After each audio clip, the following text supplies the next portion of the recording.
Well, and the Sheriff's Office stated today that the voters have spoken with the passage of Proposition 47, the reduction in penalties for crimes, and the recent passage of Proposition 64, the marijuana initiative. Now, does the Sheriff's Office believe this signals a jump in drug use among young people? I don't know that we know that. It's just the community's spoken, state's spoken, and these laws passed. What'll happen from here? We're not certain. But what we do know for sure is that we want to keep our kids safe. In Santa Cruz County, the California Healthy Kids Trend data from 2008 to 2015 shows alcohol, binge drinking, and marijuana use all in the decline. For example, marijuana use among 11th graders went from 30% in 2011 to 27% in 2015. Yet Pajaro Valley Prevention and Student Assistance Clinical Supervisor Charlie Wilkins says high school campuses are busy with providing drug treatment for students. Yes, we see quite a bit of drug abuse among teens. It varies over time.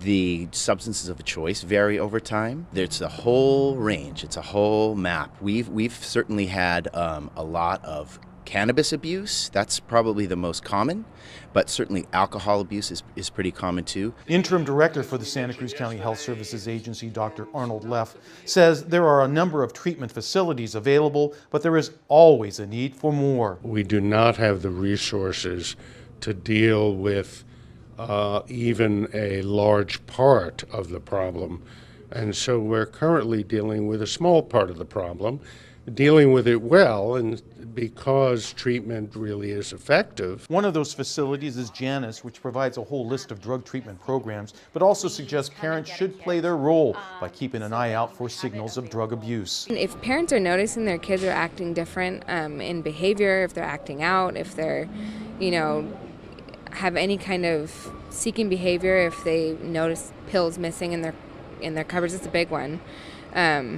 Definitely seek help. Marijuana and alcohol appear to be the substances of choice among teens. In response, school districts are reaching out, trying to make a difference. The drug and alcohol work that we do in the schools, it's great because there's a focus on drugs and alcohol, but we also support the youth to work around the other problems that are connected to the drug and alcohol use. So it's a more holistic approach.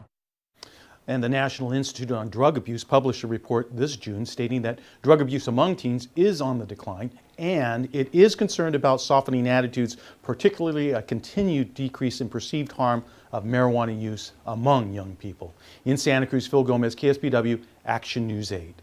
Phil, thank you. Meantime, in Monterey County, schools and drug treatment centers are taking some steps to try and curb illicit drug use, but they have new challenges in enforcement.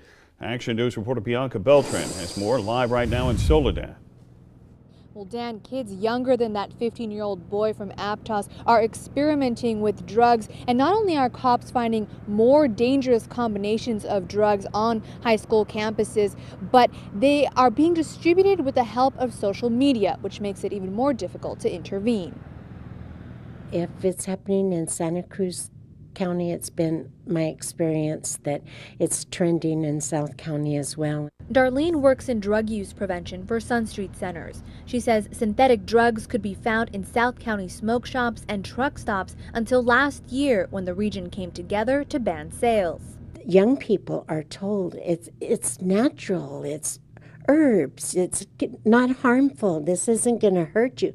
But the problem is no one knows. Even those who distribute it don't know exactly what has been put in each batch. High school campuses are where a lot of drug transactions take place, but they're harder to track as students turn to the internet to make their deals. It's been relatively challenging to track so far since they're using the iPads and apps like Instagram and Facebook as far as to move the drugs through campus. Christopher Tyler is the new school resource officer for Soledad Schools. Just 2 months on the job, he's already busted a few drug sales, mostly weed and prescription pills. He says kids think these drugs aren't dangerous. I've had 2 kids who had marijuana laced with something they didn't know what it was, and they had to be hospitalized because they had severe adverse reactions to it. They say outreach programs and enforcement can only go so far. Prevention needs to start at home. Their primary concern when they get caught is, quite frankly, telling their parents or having me tell their parents. It's really an epidemic. Synthetics are deadly, and parents need to know about it. And Sun Street Centers recently held a presentation with over 1,000 students at King City High School about gateway drugs, with information about the newest synthetic drugs. And right now they're planning more presentations at the other South County high schools. Dan. All right. Thank you very much, Bianca.